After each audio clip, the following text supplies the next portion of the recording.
Hello everyone and welcome to the Carcode YouTube channel. If you're new here, my name's Sam. Make sure to hit subscribe down below for all the latest new car content. Today I've got a very interesting and exciting car to be showing you. It's an electric pickup truck from KGM, formerly known as SsangYong, and this is the KGM Musso EV. Very excited to test this. I'm on the SMMT test day, so huge thanks to them, and also thanks to the guys at KGM for lending me this for a little bit of time so I can have a first look at this car and tell you more about it. As you can see, these two pickup electric look very good. They're based on an SUV made into a pickup, so it's going to have that car-like driving, hopefully.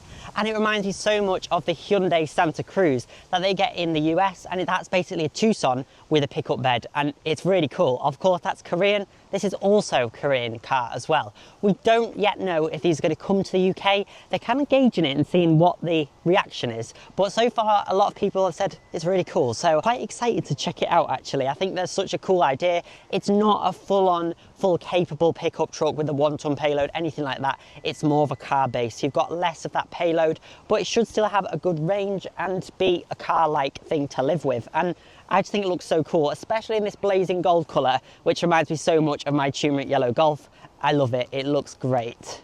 KGM are saying it's going to be an estimated 290-mile range, which is pretty good. The payload, however, is just 500 kilograms, so half a ton. So it's not going to be like the upcoming Isuzu D-Max EV, which is going to have a proper 1-ton payload, the industry standard on a pickup truck. It's more of a car-based thing, and it's quite cool. The load bed isn't a full-size truck bed either. It's a bit smaller. So the main USP of this car is, of course, that it's not a car, it's a pickup truck. And you got this truck bed. It's not a full width one, full length one. It looks about 3.5 foot, something like that. So it's not like a 5'5" truck bed that you get on a Ranger or a D-Max, but it would be good for like companies delivering stuff, things like that.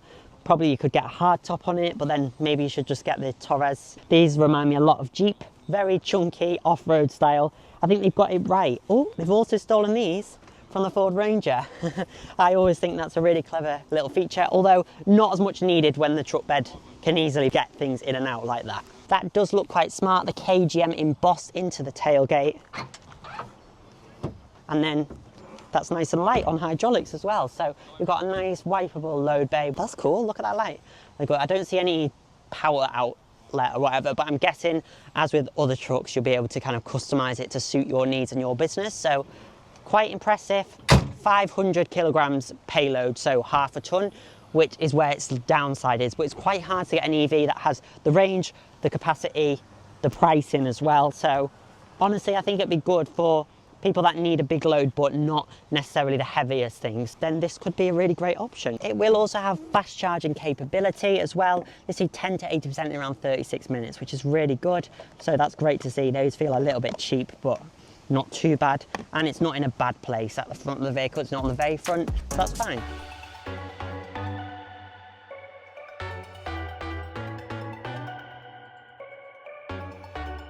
So now I'm taking this Musso EV, or Musso for a drive, which is this electric style pickup, which is great. Looks quite cool. Huge thanks to Sammy, who's helping me with the recording.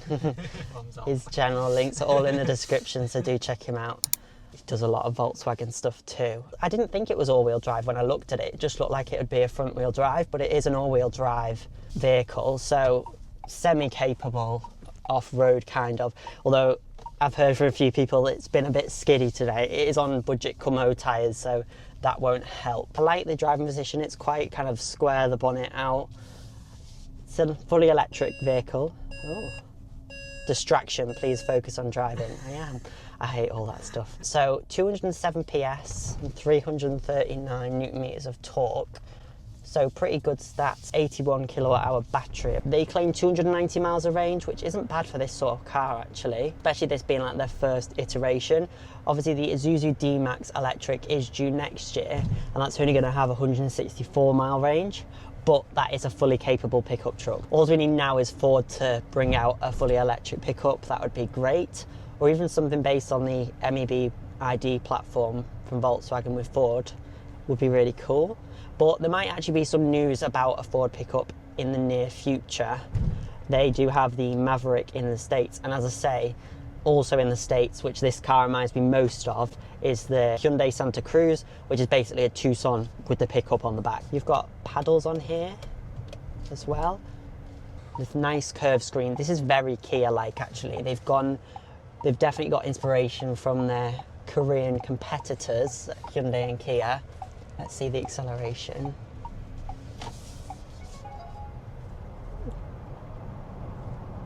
That's really decent, nice and smooth.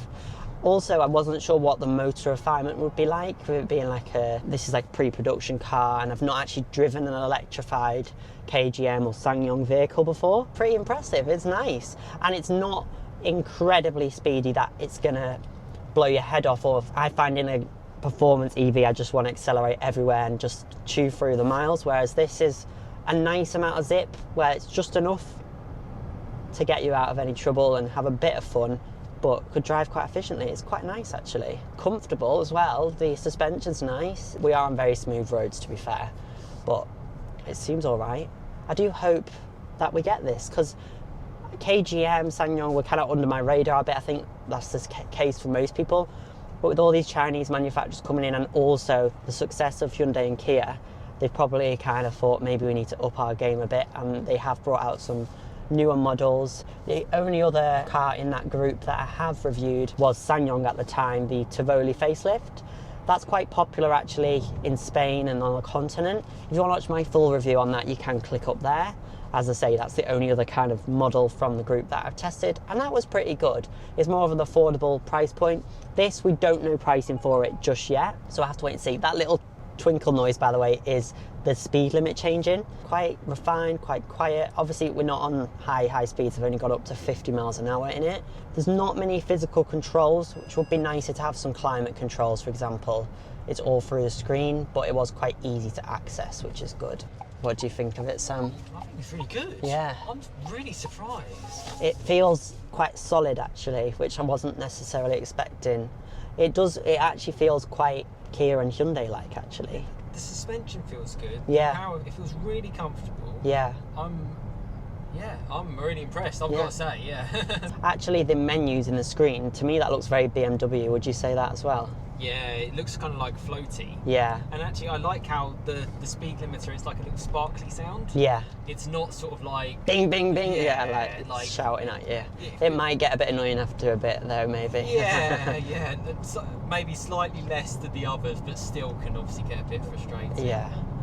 Yeah, but I know what you mean. It is quite like the Kia ones and Hyundai in that way, that it's not nagging at you. It's quite, everything's quite gentle. The lane assist is a little bit strict, but it's not more than what the Volkswagens are like that now as well. But honestly, you do have that higher up seating position that you kind of expect in a pickup truck, but it does have a more of an SUV car feel. This is on 17s, so the suspension is a little bit floaty, which I think is what they were going to kind of going for rather than a sporty feel. But it doesn't feel overly wallowy. I don't think it'll be great round the corners, but pickups aren't really designed to do that really. So honestly, I think it might be a big hit for KGM. Oh, that's me. That's it beeping at me going 42. You mentioned the tyres were Kumo. Yeah. I can imagine if it has some proper decent, that would make it even A better. lot better, yeah, definitely. If you put some cross-climate Michelin tyres on it, it might probably get anywhere, to be honest, which is good. Because a lot of EVs still are not impressive in the wet or in the ice, which is quite disappointing, especially SUVs that look like they could tackle anything. And it can be quite, like I say, they can leave you feeling a little bit disappointed in terms of how they perform in different conditions. So it's good to actually see a more range of EVs, from small affordable ones to SUVs to pickups like this. To be fair, it doesn't seem like rough around the edges really. It seems pretty good. Materials are quite nice, and like you say, you've got this kind of bronzy colour on the dash and on the stitching. It's kind of Cupra. Yeah. Oh yeah. But completely different car. I don't mind the steering wheel actually.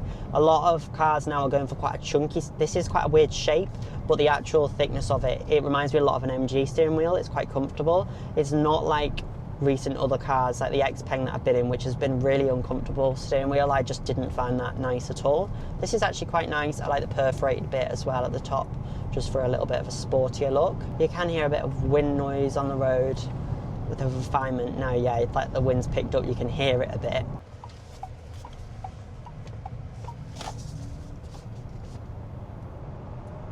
Smooth, very smooth acceleration. Yeah, I really like that. It's good, decent, yeah, surprising. It's nice and quiet. Yeah, you can't hear the motor at all, which sometimes on cheaper vehicles you can hear it. Not that this is going to be cheap, I don't think. It should be starting at over 40k. Oh, suspension not so smooth over the harsher bumps there. They've obviously had to stiffen it a bit for batteries, etc. I'd say more comfortable than the other stuff though. Yeah, definitely, definitely. Yeah, 17s has helped it for sure.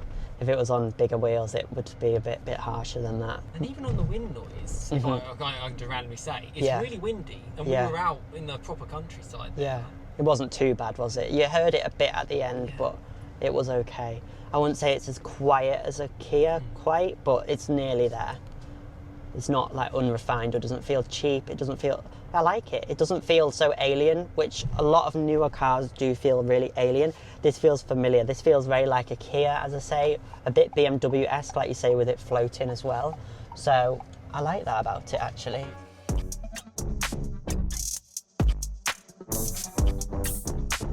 Okay, and a quick look at the interior of the car. It's pretty self-explanatory. It's fine, easy enough to use.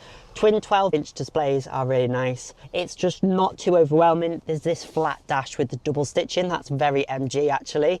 Then this kind of bronze colour, which is quite nice. Probably not to everyone's taste, but I do like it. All stitched along here. All good materials. It's a lot better. They've come a long way, this brand, which is great to see. The steering wheel does look a little bit fussy, a bit crazy. But as I said, when I was driving it, it's really comfortable to hold. So that's a great thing. Me and the other Sam were both agreeing it's actually very comfortable to sit in as well. So that's a good thing. And comfortable to drive. Yeah, the wheels look a bit small on the car, but it did provide a nice, comfortable driving experience. Inside, it's nice and spacious. But let's check out the rear seats, because a pickup truck, that's often the kind of downside of it, is that they can be massive outside and have a tiny rear space, so not great for families. How is it on the Musso? Okay, so how is the rear seats? Well, traditional pickup, you're sitting quite upright, you're quite high up, so it does feel like a normal pickup in that sense. Also, the back seats are higher than the front seats. Again, very pickup-like. Got heated rear seats though, with 2 levels, very nice. You've even got 2 USB-Cs back here as well, and vents and pockets, so that's quite nice. Quite often pickups just forget about the rear passengers, they're just seats, and that's about it. But this is quite nice. Also got central armrests. That's good quality. I'm actually very impressed with the quality and the materials in here. Not bad at all. I mean, they are cheaper in the back, but that's very normal of most cars. But yeah, it's nice. I'm not a fan of these pockets that are all like kind of leatherette and look a bit cheap, but other than that, it's good. Headrest, comfy. How's the middle seat? You do have a bit of a tunnel down there. It's 4-wheel drive vehicle. The back is quite firm, but that's what we expect on most cars. But yeah, decent, not bad at all. So then, that was my first look at the KGM Musso EV. Very interesting truck. I really like it. Very similar to the Torres EVX. A huge thanks to Sam A for helping me with filming. All of his links are in the description down below, so do check out his channel and his content from today. He's done a video on the BMW 135i, which is a really cool little hot hatch. This is a cool thing. I really hope they bring this, because it's just different. I love my unique cars, and they've won me with this colour. It's literally the same colour as my turmeric yellow Golf. They knew I was coming, they saw me, and this is probably the most interesting car that I've seen today.